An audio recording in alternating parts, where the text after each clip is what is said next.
Salah satu tersangka pembacokan jaksa di Deli Serdang, Sumatera Utara, Alpa Patria Lubis alias Kepot, mengaku sakit hati terhadap jaksa John Wesley Sinaga.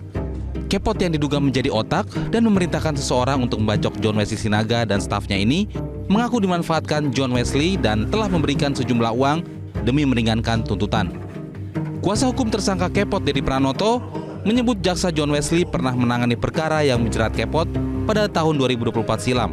Dari keterangan awal itu memang klien saya itu merasa seperti dimintai duit terus gitu, Bu. Kalau dari keterangan klien saya itu bermula di tahun 2024, kan?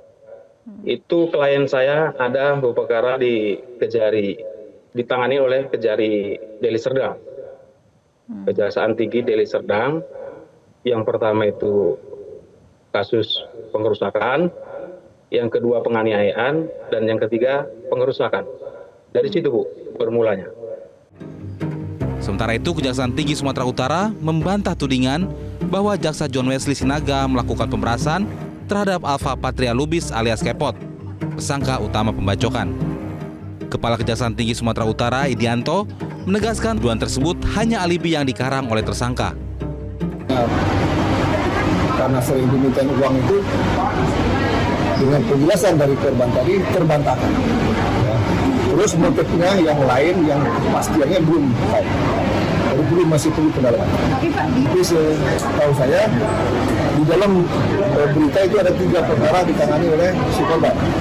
Ya, ada 3 perkara. Tapi dari pengakuan si tersangka, si korban sendiri, dia tidak pernah menangani perkara yang menurut laporan. Seiring dengan penyidikan pembacokan jaksa Deli Serdang, Kejaksaan Agung bersama tim gabungan menangkap buronan Edi Suranta Guru Singa alias Godol di Pemandian Alam Kenan Sibolangit, Deli Serdang. Godol merupakan terpidana dalam kasus senjata api ilegal dan diduga terlibat dalam kasus pembacokan jaksa John Wesley. John Wesley merupakan jaksa yang menangani perkara kepemilikan senjata api ilegal yang menjerat Edi Suranta alias Godol. Namun keterkaitan dan peran Godol dalam kasus pembacokan jaksa John Wesley masih didalami polisi dan kejaksaan. Tim Liputan Metro TV. Pemirsa, untuk membahasnya lebih lanjut sudah bergabung bersama kami kriminolog Adrianus Meliala. Selamat sore, Prof. Adrianus. Selamat sore, Mbak Eva. Ya, Prof, ada 2 perkara dalam kasus ini, yaitu kasus pembacokan jaksa dan dugaan pemerasan yang disebut oleh kuasa hukum dari pelaku sebagai motif. Nah, sejauh mana motif ini harus didalami, Prof. Adrianus? Saya kira perlu ya, cuma mungkin menunggu sampai jaksa yang menjadi korban itu kemudian sembuh, dan juga saya kira penangkapan dari Godot ya itu juga menjadi krusial tuh, sehingga lalu menjadi makin terang perkaranya. Juga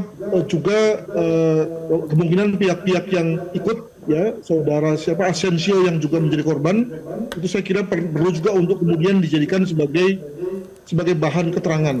Nah, saya juga berharap bahwa pihak Kejaksaan Sumatera Utara itu kemudian bersedia menjadi pihak yang tidak lalu langsung pakai posisi gitu ya, untuk kemudian mengatakan bahwa tidak ada apa-apa, tidak mungkin dan seterusnya. Sebab walaupun misalnya saudara korban itu mungkin memang tidak menjadi jaksa penuntut umum dalam kasus yang dilakukan oleh penyerangnya, tapi dalam konteks hubungan kerja kan bisa saja si jaksa korban ini kemudian meminta tolong kepada jaksa penuntut umum, meminta bantuan ya, karena dia sudah mendapatkan uang misalnya. Jadi saya kira lebih bagus kemudian semua pihak itu didengar keterangannya, dicocok-cocokkan fakta-fakta yang diungkapkan, dan barulah kemudian kita sampai pada konklusi tentang apa yang sebenarnya terjadi. Demikian. Ya, tetapi sudah ada bantahan Prof. Adrianus dari Kejaksaan Tinggi Sumut yang membantah, menyebut ini sebagai alibi yang dikarang oleh tersangka. Bagaimana membuktikan ini adalah sebuah motif atau ini adalah alibi yang dikarang? Pertama, kalau menyebut nama orang ya sebagai alibi itu lalu akan semakin memberatkan loh bagi si pelaku ya. Jadi kalau misalnya pelaku mengatakan bahwa saya marah ya, itu tentu lain kalau misalnya dengan mengatakan bahwa saya marah kepada si A ya, karena dengan menyebut si A itu lalu kemudian si A yang menjadi orang yang dituding kemudian bisa tidak senang dan lalu kemudian bisa balik melaporkan dirinya.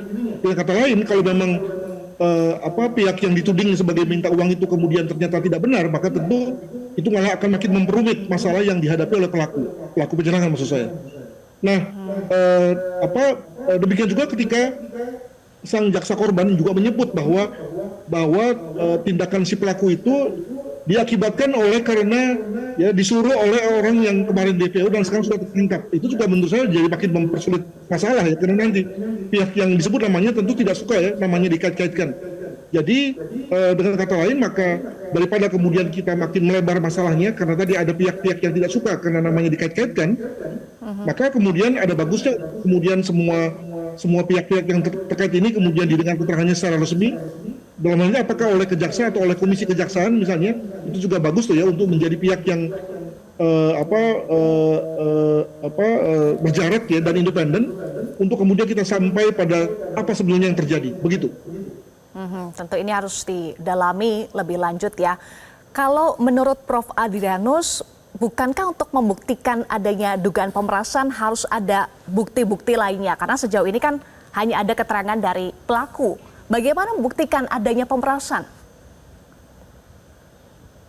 Wah, itu memang ada hal yang agak delicate atau sulit ya. Tapi jangan lupa bahwa dengan si pelaku penyerangan itu sudah berani ngomong bahwa dia kesal karena diminta duit, maka ada saja kemungkinan yang bersangkutan memang memiliki bukti lain. Sebagai contoh misalnya, apakah itu terkait dengan chat di WA grupnya misalnya, atau rekaman telepon, atau mungkin juga ada foto, atau mungkin juga ada hal yang lain yang kemudian bisa mengkonfirmasi adanya penyerahan uang itu. Ya. Demikian juga misalnya ketika dikatakan bahwa tidak ada sama sekali hubungan antara si pelaku dan korban. Nah, maka juga menjadi menarik ketika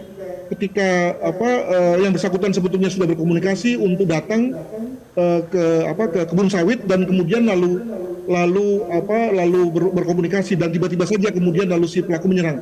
Jadi bayangkan bahwa mungkin ya seorang jaksa kemudian lalu tidak ada curiga sama sekali atau dari pihak lain memiliki hubungan sosial yang amat baik ya dengan orang yang selama ini misalnya telah memendam dendam kepadanya gitu ya. Itu juga satu hal yang bagus untuk dicermati. Tapi juga di pihak lain jangan lupa bahwa perkiraan daripada jaksa yang jadi korban bahwa dia sebenarnya menjalankan perintah dari si DPO yang tertangkap, itu juga make sense tuh ya, sebagai suatu bentuk bahwa dia memang loyal kepada pihak yang baru ditangkap itu, dan kemudian dalam rangka untuk membalas budinya maka kemudian diserang jaksa tersebut. Jadi dengan kata lain motifnya juga bisa diterima dan kemudian perlu dibuktikan semua. Demikian. Perlu dibuktikan semua ya. Lagi-lagi kita coba dalami pernyataan dari pengacara pelaku yang menyebut kliennya menganiaya John karena terus-menerus dimintai uang terkait dengan 3 perkara yang dihadapi. Dan menurut Kepot, pelaku mendapatkan keringanan hukuman. Nah, bagaimana pengaruh seorang jaksa bisa sampai meringankan hukuman, Prof. Adrianus?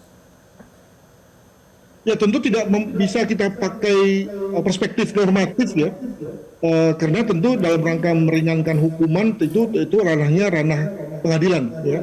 Namun kalau kita memakai pendekatan informal, pendekatan personal ya, maka tentu hal-hal yang tadi saya katakan tidak mungkin bisa saja ya, dalam rangka perkawanan antara jaksa dan hakim misalnya, lalu kemudian saling berkomunikasi, itu kan hal yang mungkin. Jelas bahwa memang sudah ada hal yang dilanggar, yakni etika ya. Tapi jangan lupa bahwa apa yang saya katakan dengan konteks informal personal itu juga hal yang terjadi, hal mana kemudian membuat pelakunya berani melanggar etika tersebut. Jadi dengan kata lain, kita mesti membacanya dalam perspektif yang lain nih, yakni perspektif informal dan personal. Demikian. Ya.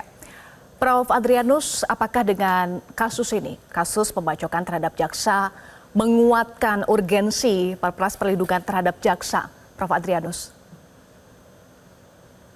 Saya kira untuk sementara iya ya, karena apapun motifnya, apapun tujuannya, kalau yang bersangkutan itu diserang oleh orang yang juga punya masalah dalam konteks hukum, maka itu tentu mengkonfirmasi perihal pentingnya pengamanan bagi jaksa. Namun demikian, pada hal yang lain, tadi saya katakan kita juga perlu balance, perlu fair juga untuk melihat apa yang sebetulnya terjadi, sehingga kemudian dalam rangka pengamanan ini juga kemudian tidak gebiah-uyah gitu ya. Dan kalau misalnya saya baca dalam satu berita misalnya bahwa pihak Kejaksaan Tinggi juga mengatakan bahwa perlu ada kewaspadaan diri, ada mawas diri, ya dipakai istilah seperti itu. Maka itu kan artinya adalah bahwa jangan-jangan kemarahan orang itu datangnya dari si jaksa sendiri gitu ya, sehingga kemudian lalu orang marah untuk itu, maka pihak yang jadi korban juga perlu mawas ya. Jangan-jangan memang dialah yang menjadi penyebabnya. Mungkin begitu juga satu hal yang refleksi yang saya kira baik juga untuk kemudian menjadikan kita mengamati tentang pentingnya pengamanan terhadap jaksa ini. Demikian. Baik. Tadi catatannya sebuah refleksi dan tentu kita nantikan bagaimana perkembangan kasus ini agar tidak lagi simpang siur ya. Prof. Adrianus, terima kasih. Kriminolog Adrianus Meliala sudah bergabung bersama kami di Metro hari ini.